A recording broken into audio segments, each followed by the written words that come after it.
대전력에 대한 소비가 지금 급증하고 있는 상태입니다. 보시면 국내 데이터 센터 시장 규모를 보시면 2025년도에 6.9조 정도 되는 게 2028년에 한 10조 정도의 시장 규모로 확대됨에 따라서 아마 많은 전력이 소모가 될 것입니다. 이에 필히 해야 할 부분은 지속 가능성과 기술 혁신 등으로 이 모두를 해결을 해야 될 건데, 앞에서 말씀하신 것처럼 에너지 및 자원으로 효율성을 향상시키며 여러 가지 인프라 수명 연장과 데이터 센터의 비용을 절감함으로써 특히 탄소 배출을 최소화하는 데 기준을 두어야 할 것 같습니다. 지금 현재 전력 소비량을 보시면 지금 2024년도에 415TWh에서 한 2030년 정도 되면 한 945TWh 정도가 될 것으로 생각이 되는데, 여기에는 이 전력을 어떻게 분담을 해서 적용을 시킬까에 대해서 앞에서 말씀하신 여러 가지 서브의 어떤 IT의 전력과 그에 대한 지금은 열의 전쟁인 것 같습니다. 앞에서 핵심 기술을 이야기했듯이 고효율 냉각이라든지 공조시설이라든지 또 하나 또 건축도 패시브적으로 들어갈 수 있을 것 같아요. 그리고 모니터링 기술 등 이 에너지를 최적화하는 기술 방향으로 나아가야 할 것입니다. 그리고 밑에 보시면 지금은 건축 전체에 대한 이야기도 되겠지만 그린 데이터 센터가 건축물입니다. 업무시설로 들어갈 것 같은데, 거기에는 설계 기획 단계부터 정확한 건축 구조와 건축 단열이나 건축 외부에 대한 어떤 단열 구조를 한 다음에 우리 설비 기술 냉각이나 공조 그리고 전력의 어떤 말씀하듯이 효율화적으로 그리고 종합도 들어가죠. 그런 부분을 단일체화했을 때 한국에는 지금 인증 제도들이 있습니다. 친환경 건축 인증 제도가 해서 이 부분을 해소를 하지 않으면 인정이 되지 않습니다. 그렇기 때문에 이것은 꼭 필수적으로 해야 될 사항입니다. 다음은 그린 데이터 센터의 구축 방안과 과제에 대해서 설명드리겠습니다. 우리가 그린 데이터의 핵심 요소라고 보면 얼마나 효율성이 있는지, 얼마나 친환경적인지 이 두 가지로 나누어 볼 수 있겠습니다. PUE는 그 수치에 대한 지표가 PUE와 CUE를 보통 이야기를 하는데, PUE는 본부장님께서 너무 자세히 설명을 해주셨기 때문에 더 이상 제가 이 설명을 생략하겠습니다. CUE 같은 경우에는 우리가 보면 총 데이터 센터의 에너지의 탄소 배출량에서 우리 IT 에너지의 소비량을 이제 나눈 것인데, 이것은 0에 가까워서 가장 좋습니다. 즉 말해서 에너지를 재생에너지로 탄소 제로의 에너지로 쓴다면 제로까지 갈 수 있지 않을까 생각이 듭니다. 그러면 다음 페이지에 보시면 어떻게 친환경 전력을 확보를 할 것인지에 대해서 지금 말씀을 좀 드릴 건데, 여러 가지 데이터 센터에는 여러 가지 신재생 에너지가 들어갈 수 있을 겁니다. 연료전지도 들어갈 수 있을 것이고, 풍력도 들어갈 수 있을 것이고, 태양광도 들어갈 수 있을 것인데, 오늘의 제 주제는 태양광이기 때문에 태양광에 대해서 구체적으로 설명을 드리고 있습니다. 지금 현재 글로벌 빅테크 기업들이 보면 2030년까지 구글 같은 경우는 데이터 센터 전력을 100% 재생에너지로 사용한다고 하고, 마이크로소프트는 2025년 R200 목표로 해서 AI 수요 대비해 투자가 확대되고 있습니다. 그리하면서 우리 한국 기업들도 글로벌 경제 확보를 위해서 재생에너지 전환이 가속이 꼭 필요할 것으로 예상됩니다. 그러면 우리가 친환경 에너지를 쓰기 위해서 신재생 에너지를 사용할 건데, 제가 가장 앞전에도 교수님하고 이야기하셨듯이 부지 문제가 가장 문제입니다. 외국처럼 대지가 넓으면 창고 형태를 할 수 있겠지만, 저희 같은 경우에는 부지 면적으로 인해서 건물이 아주 높이 올라가는 그런 경우가 있습니다. 그랬을 때 어떻게 그 안에서 신재생에너지 태양광을 쓸 수 있는지에 대해서 보시면 앞에서 이야기했듯이 주로 우리 일반 태양광이라면 PV를 많이 이야기하고 있습니다. 그 보면 대부분 다 옥상에 이 설치가 지금 많이 되어 있는데요. 그 앞에 보시면 공조시설이라든지 냉각탑 이런 것 때문에 데이터 센터 같은 경우는 옥상에 PV 설치할 수 있는 용량이 별로 없을 것입니다. 그러나 신재생 에너지를 설치는 해야 합니다. 그랬을 때 BIPV가 그게 필수적으로 대두가 되는데, 예를 들어 BIPV 같은 경우에는 설치를 남쪽을 방향으로 45도까지 설치가 가능합니다. 그러면 남쪽, 동쪽, 서쪽을 BIPV로 면적으로 설치를 하게 되는데, 그래 따졌을 때 옥상 면적에 대비해서 아마 3배에서 5배 했지만 더 이상을 설치할 수 있을 것입니다. 왜냐하면 창호 부분도 충분히 설치하고 외벽 부분도 설치가 충분히 되기 때문에 일사량만 놓으면 BIPV를 충분히 그 공간에 설치할 수 있을 것입니다.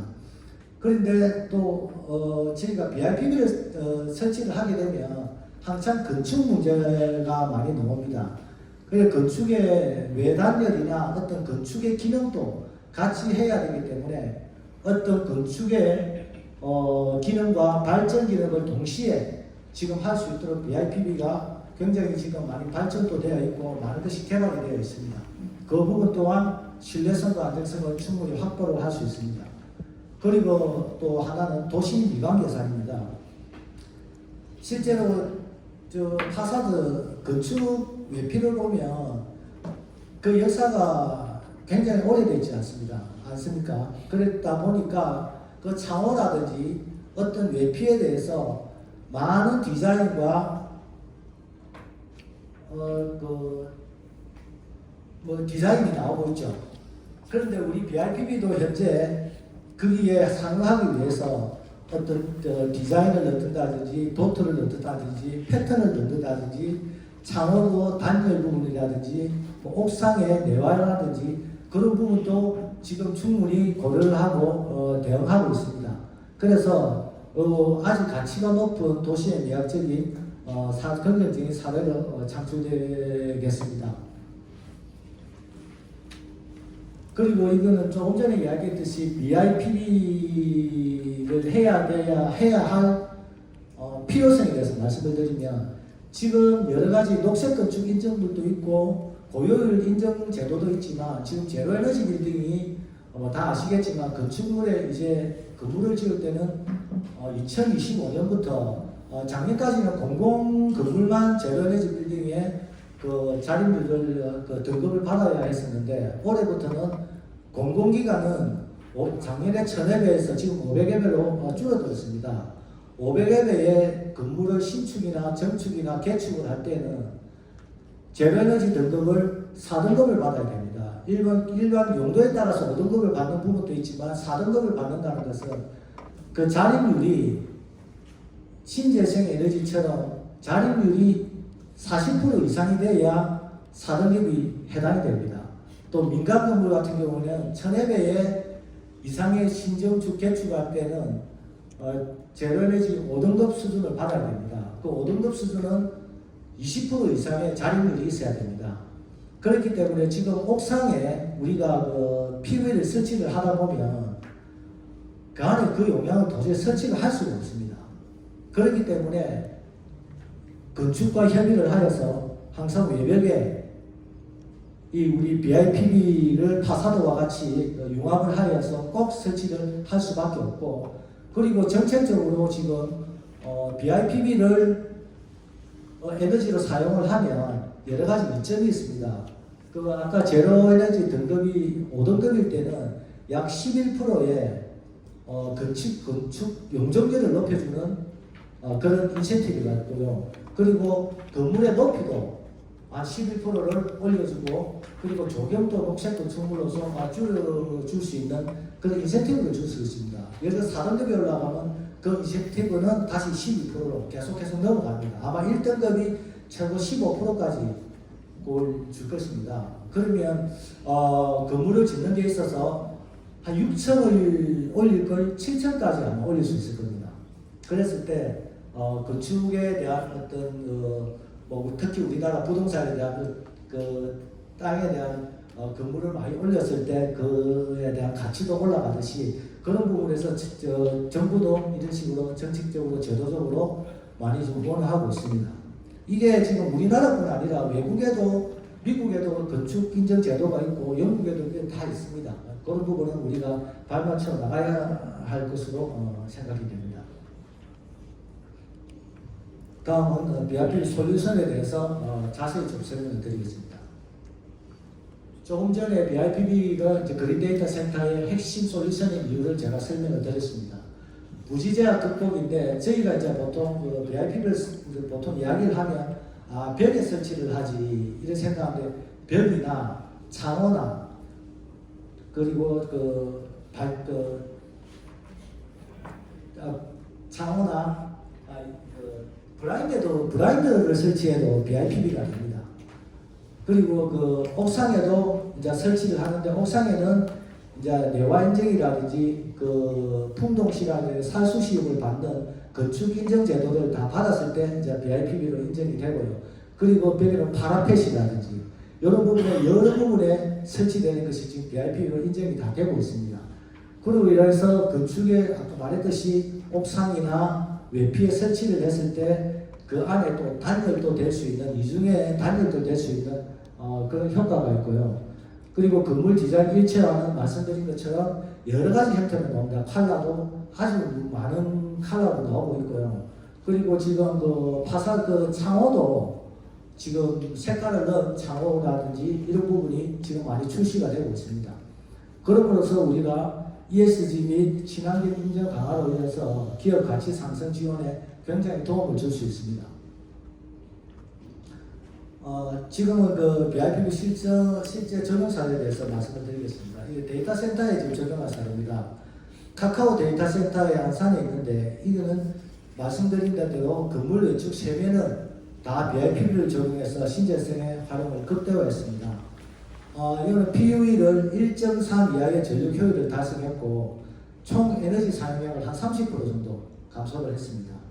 우측의 사례 2는 포스코 포항 스마트 데이터 센터입니다. 여기는 보면 이 건축물의 이미지에 맞게 QR코드 형상으로 해서 건물 여백에 은평 칼라 유리로 이렇게 했습니다.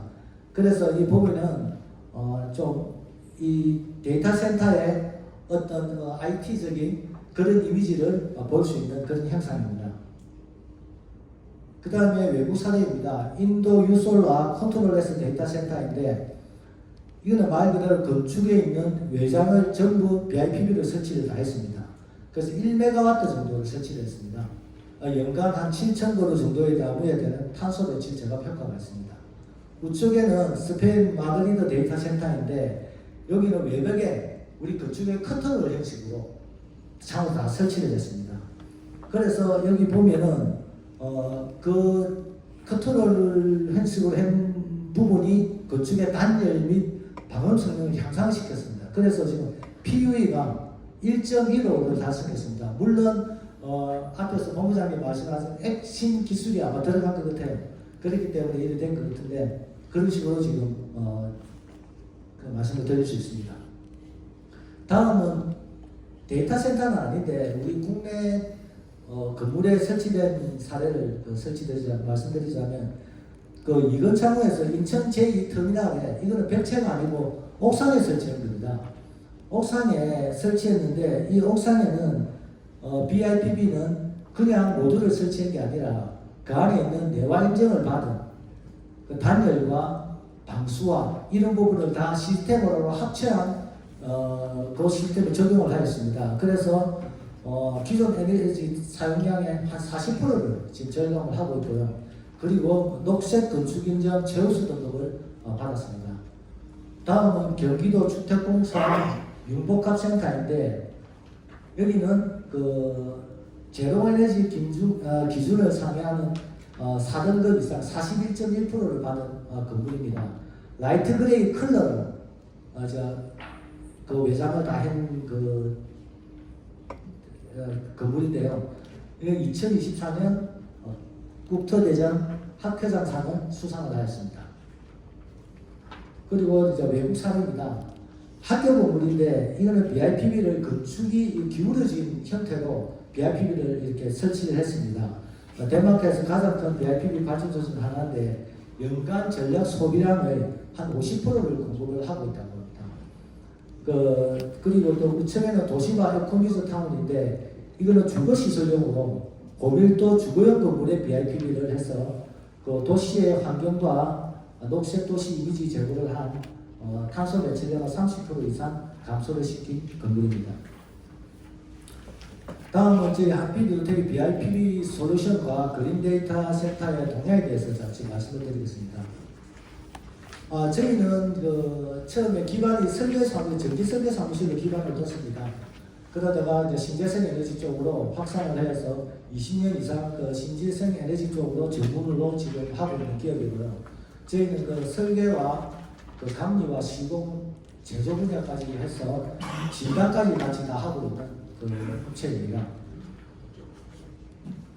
저희가 조감도를 그려봤습니다. 데이터 센터의 조감도를 얘기했는데 처음 조감도를 할 때 아시겠지만 BIM 설계로 건물의 일사량이 어떻게 되는지 이 모든 것을 다 조사를 해서 생애 주기를 통합비 관리를 해서 하고요. 그리고 이제 어떤 BIPB 모듈을 쓸 것인지, 어떤 인버터를 출력이 좋은 인버터를 쓸 것인지, 그리고 발전을 뒤에서 설명을 드리겠지만 태양광 모듈 발전을 최적화할 수 있는 시설을 설치를 할 것이고, 그리고 고장이나 감지, 긴급 차단 기능을 위한 태양광 화재 방지를 위한 기술을 적용하였습니다. 지금 보면 우리가 보통 태양광 모듈, BIPB 모듈을 보면 지금 현재는 G2B를 많이 쓰고 있습니다. 앞은 유리인데 뒤에 보면 시트로 백시트가 달려 있는데 저희가 지금 같이 기술력과 같이 개발하고 있었던 개발을 한 게 G2G인데 글라스 투 글라스 이제 서울에서는 G2B를 못 쓰게 합니다. 내화하고 화재 문제 때문에 이제 다 G2G로 좀 쓰고 있는데요. 기존의 G2G에 보면 엣지나 이런 봉지재 적용을 지금 에버로 많이 설치되어 있습니다. 그런데 저희는 POE 폴리에틸렌 봉지재를 써서 수분 침투율을 굉장히 한 10분의 1을 줄였습니다. 그리고 접착 강도와 결정화도 많이 개선을 하여서 장기적으로 내구성이 굉장히 좋게 이렇게 지금 개발을 하였고, 또 모듈 구성은 지금 퍼크셀에서 지금 탑콘 방식으로 지금 우리 모듈을 구성하여갖고 또 백컨텐 이제 뒤에서 이제 전원을 당연히 할 수 있는 그런 고효율 제품을 지금 선보이고 있습니다.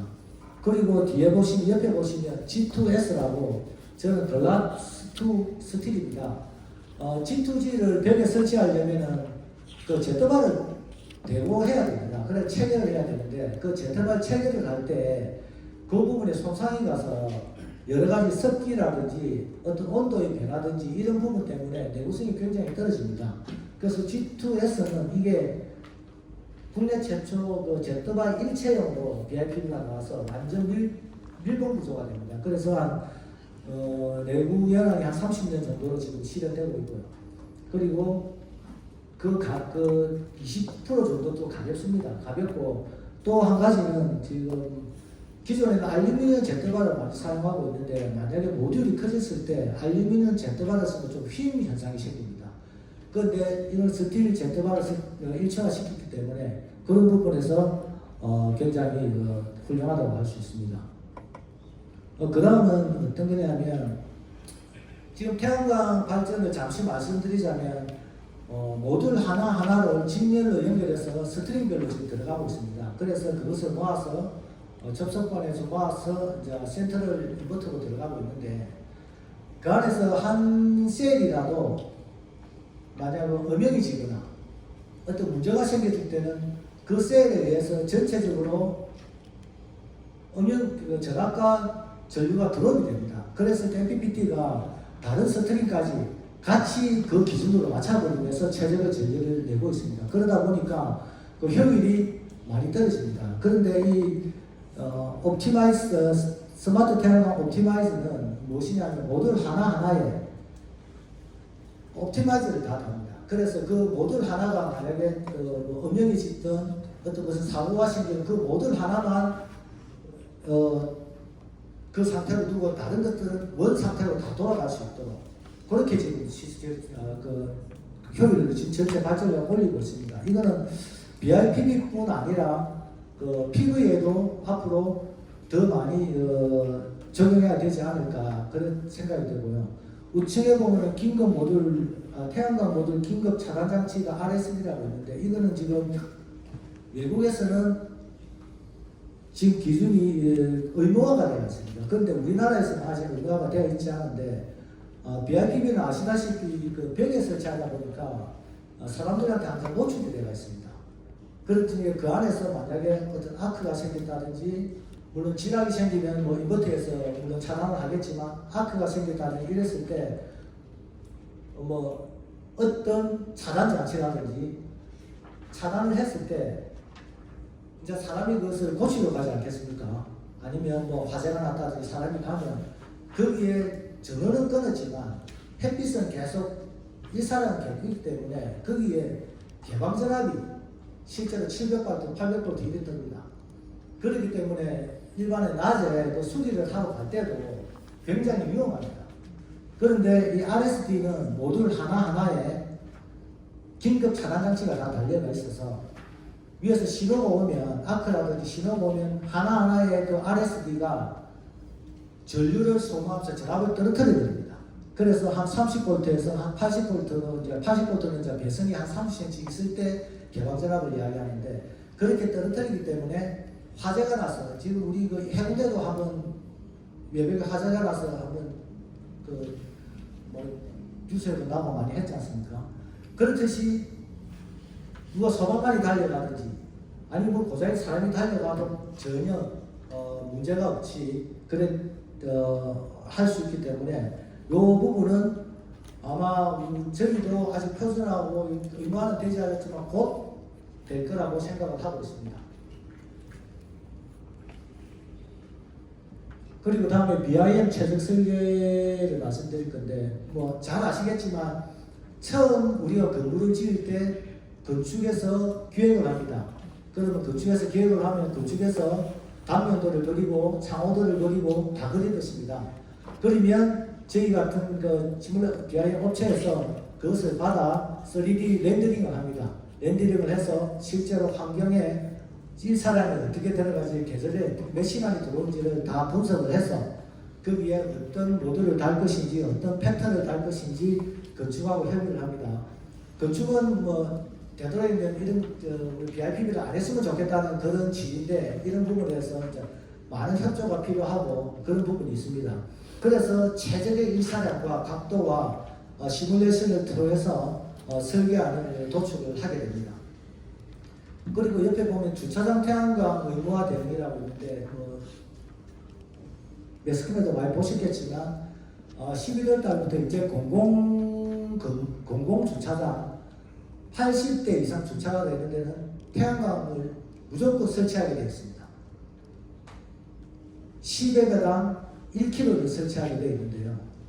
그랬을 때 지금 이제 갑자기 그 이슈가 작년부터 나왔지만 지금 공공기관에서도 이 문제에 대해서 지금 여러 가지 많은 이슈가 있는데 지금 아시겠지만 이 공공 주차장에 하면 지금 우리가 고속도로 가면은 휴게소 있지 않습니까? 거기 보면 태양광도 주차장에 많이 해놨는데 보시면 그렇게 심리적이지 않지 않습니까? 그래서 앞으로 이 부분도 지금 우리가 이제 다닐 때 가로등 보시죠? 가로등 보면 가로등을 그냥 설치하는 게 아니라 가로등 설치할 때 다 디자인 심의를 합니다. 그 구청이나 시청에서 다 디자인 심의를 해서 해운대는 어떤 랜드로 어떤 모양으로 디자인할 건지 그걸 심의를 해서 다 다루고 있습니다. 세우고 있고 그렇기 때문에 주차장도 그냥 하는 것이 아니라 이것도 디자인적으로 일반 시민들이 봤을 때 아름다워야 될 것이라고 생각해서 저희도 지금 Y자 형태의 세련된 디자인으로 그것을 디자인을 했습니다. 그리고 또 모던하게도 지금 디자인을 하고 있고 그래 하고 있는데 또 하나 문제는 뭐냐면은 주차장에 이렇게 태양광을 설치하면 차가 들어가다가 그 기둥에 사고가 많이 납니다. 보통 보면 중간에 놓든지 뭐 앞뒤로 이렇게 놓는데 저희는 그 부분을 뒤에 우리 차량 스토퍼 있는데 그쪽으로 구조물을 놓습니다. 그렇기 때문에 차가 들어갈 때는 전혀 그 문제가 없는 거죠. 그래서 그 차 문을 열 때도 전혀 문제 없이 이런 부분에도 지금 저희가 렌더링을 하고 있고, 그리고 또 하나는 뭐냐면 이 기둥이 올라가면 주차 대수가 끝에가 판들이 줄어듭니다. 그런데 건축물은 아시다시피 주차 대수가 법적 주차 대수가 딱 정해져 있어요. 그런데 만약에 줄어들면 어떻게든 그 주차 대수를 만들어야 됩니다. 그래서 저희는 그 주차선이 한 15cm 정도 되는데 그 안에 구조물이 들어갔을 때 실제로 40m/s 이상이 그 태풍이 왔을 때도 그 구조가 안전할 수 있도록 구조 검토와 그 구조 기술사를 통해서 모든 것을 다 이렇게 준비해 놓은 상태입니다. 그리고 하나는 내화구조 인증인데 뭐 전국에 한 몇 군데 없을 겁니다. 지금 그 강당이나 체육관에 지붕 없이 바로 태양광과 조금 전에 이야기했던 내화 인증이나 단열 구조와 보통 이제 간판 위에 이제 단열재를 놓습니다. 단열재를 놓고 그 위에 방수포를 놓아요. 방수포를 놓고 그 위에 모듈을 놔야 되는데 모듈에 비가 왔을 때 그 밑에 비가 새고 큰일 나잖아요. 그래서 그 밑에 배수로를 만듭니다. 그래서 그것을 일체화로 된 거를 국토부에 그 내화인증 시험이 있습니다.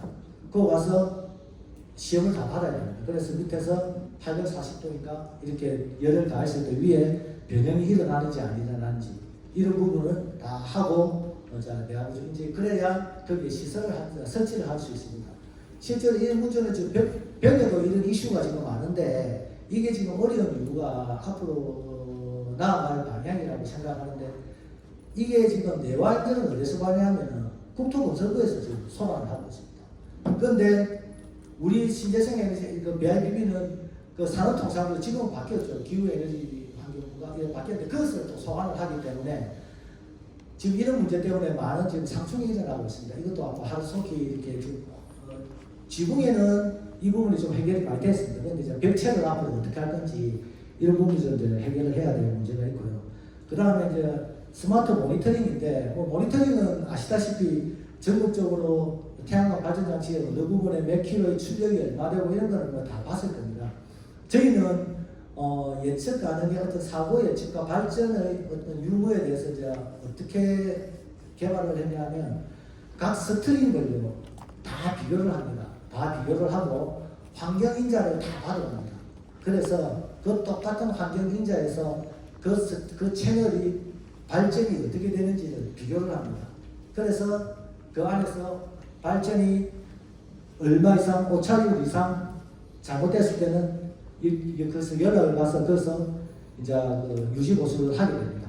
그렇다 그 프로그램으로 그냥 출력만 보는 것이 아니라 그 안에 있는 상태 그것이 아마 쌓이면 굉장한 빅데이터가 되지 않을까 그렇게 생각합니다.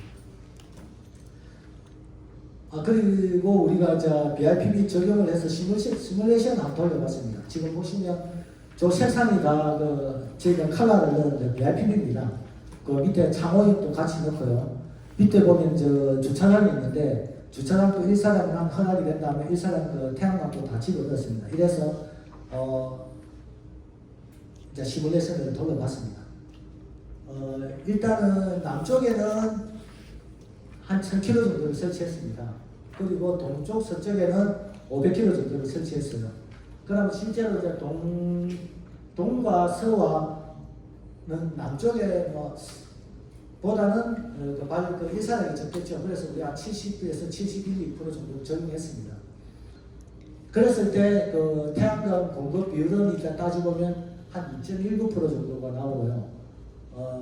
연간 전력량은 1766메가와트 정도가 나옵니다. 그리고 연간 전력 비용은 약 한 2억 6천만 원 정도가 되는데요. 지금 이게 문제가 아니라 앞으로 만약에 지금 보면은 그 모듈 회사에서 계속 지금 경쟁질에서 뭐 페로보스카이트라든지 카드뮴 모듈 카드뮴이라든지 그 부분을 계속 그 효율을 높이고 있잖아요. 그래서 지금 예를 들어 20% 되는 게 30% 40% 되려면 이 절감량의 일부분이 이제 굉장히 이제 올라갈 것으로 기대하고 있습니다.